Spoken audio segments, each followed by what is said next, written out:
What's up? What's good? It's your girl Jasmine back with another video on the channel. Yes, ma'am. Yes, sir. I'm very, very excited. Okay, I love when y'all throw new people, new individuals my way because somebody said, "Yo, you gotta do the most intimidating player in the NFL in history." I'm like, huh? Like what?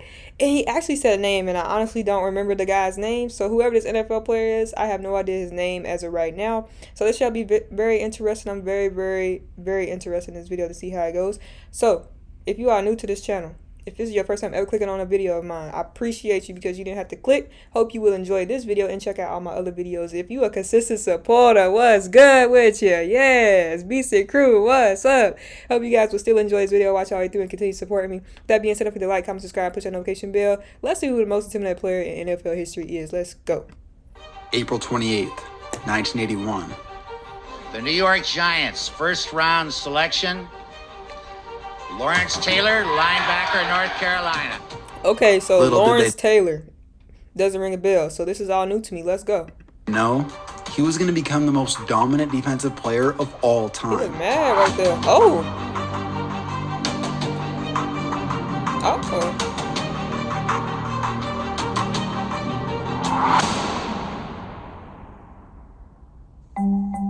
I'm ready for this. The dude's career started off legendary.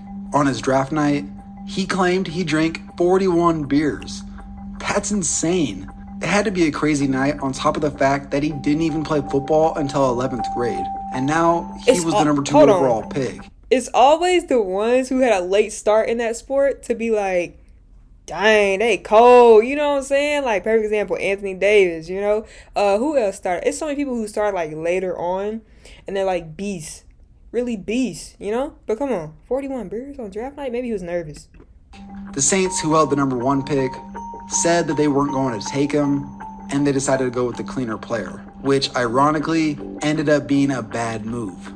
The Saints pick wasn't a bad player. He was actually pretty decent. He had a few thousand-yard seasons, not too shabby, but he's not a Hall of Famer, let alone the most dominant player of all time. That's crazy. So I ain't never Lawerence heard of Taylor was a 3-4 outside linebacker, mostly specialized in rushing the quarterback.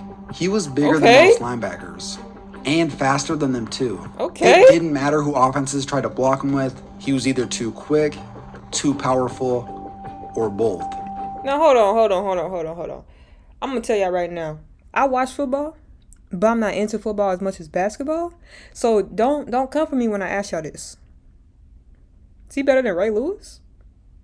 I feel like Ray Lewis was pretty dominant, very intimidating as well too. Like, didn't he play that position? Talk to me, NFL fans. Talk to me, football fans. You know what I'm saying? Talk to me. Come on. Teams changed their entire blocking schemes when they would play him. So this one time, Buddy Ryan, who coached the Eagles at the time, decided to call a play that would crack Lawerence Taylor. And it worked perfectly. Dang. Well, that was the problem. Rule number 1, don't piss off Lawerence Taylor. The next 2 plays ended with 2 sacks by Taylor, Yes, sir. and the quarterback Ron Jaworski hobbling around. Dang. Jaworski over time feared LT. This poor dude had to face him twice a year. Jaworski said that he made sure he always knew where he was during the play, but wouldn't dare make eye contact. When LT was asked in an interview, "Did you ever make eye contact?" he said, "Once. I winked." Dang. You had quarterbacks that scared, or was it just that quarterback? He had quarterbacks like that scared? Dang. Lawerence Taylor knew he could get into the head of opposing players. Okay. They come to the line of scrimmage, and the first thing they do is start looking at me. I know, and they know. When they find me, they start screaming, 56 left, 56 left. After the play was over, I'd come up to them and whisper, "Don't worry where I am.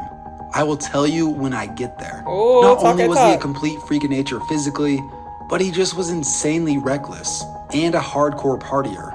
He would show up to practice reeking of booze, and to counteract the stench, he would down an entire bottle of Scope.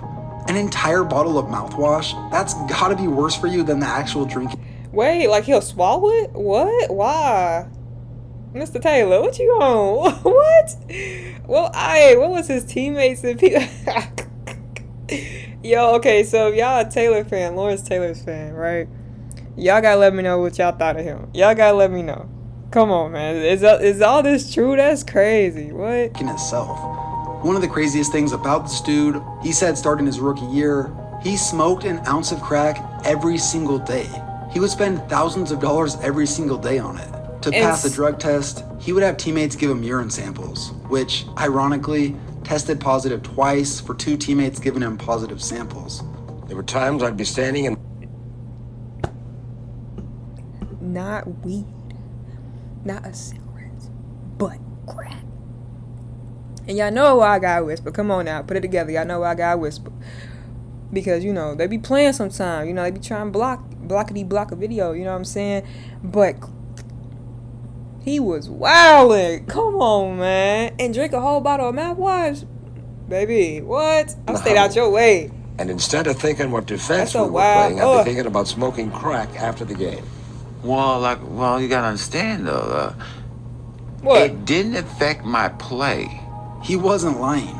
To start off his career, he went to 10 straight Pro Bowls, having 7 seasons in a row with double-digit sacks. That's crazy. I ain't including never heard 20 and a of half him. sacks and the NFL MVP in 1986. Okay. Crack and cocaine didn't slow LT down. Well, neither did injuries apparently. I made a video about how tough Jack Youngblood was, but this is pretty ridiculous as well. Playing against the New Orleans Saints, LT came off the edge, but as one of the offensive linemen he had beaten fell down, he brought his weight down on Taylor's arm, which ended up tearing a muscle in his shoulder. Clearly in a ton of pain, LT was not going to be denied the opportunity to play, even if it meant playing with basically one arm. Dang, look at the...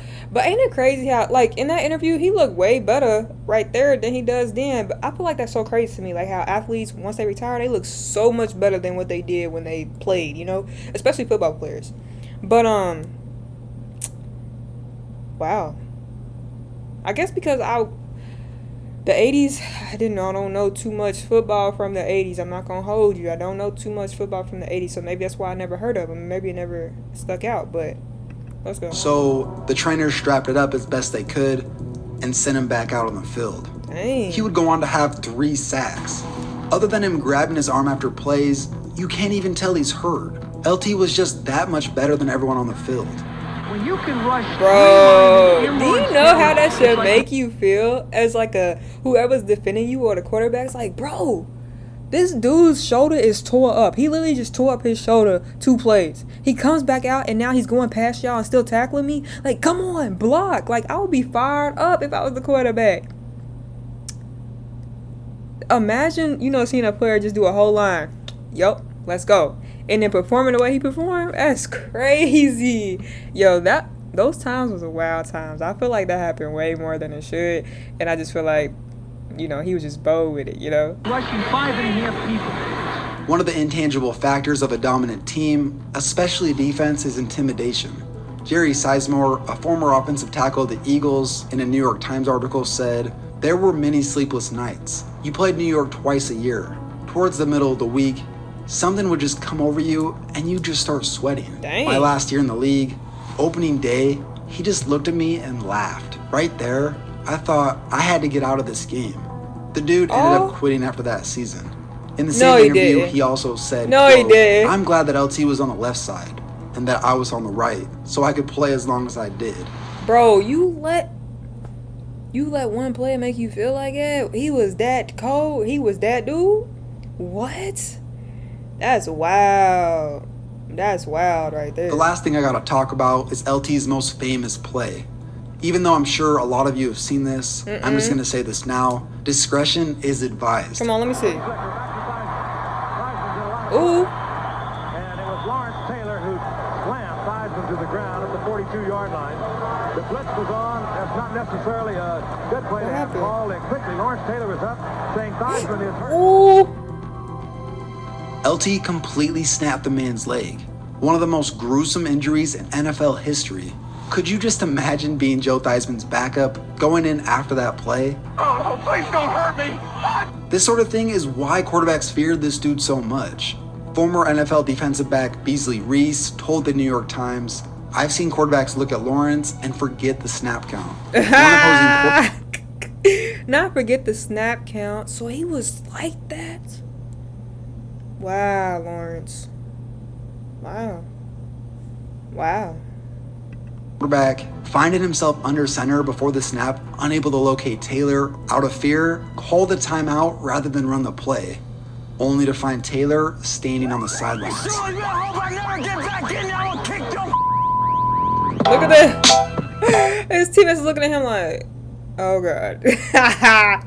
Alright, man, so if y'all a Lawerence Taylor fan, y'all gotta talk to me down below more about him, because what? I'm kind of low-key upset. I never heard of him. I mean, the way the story was told, he sounded pretty intimidating. It sounded like players was really intimidating. Dang. So y'all think he's still the most intimidating person in history today? Like, do y'all still think that today? Okay. Talk to me. Talk to me. Let me know what y'all think of this video and any other videos you'd like to see me do. Don't forget to like, comment, subscribe. Oh yeah, did he play for the Giants the whole time? His whole career? Let me know. Don't forget to like, comment, subscribe, push that notification bell so you know in case I post. That being said, see you guys next video.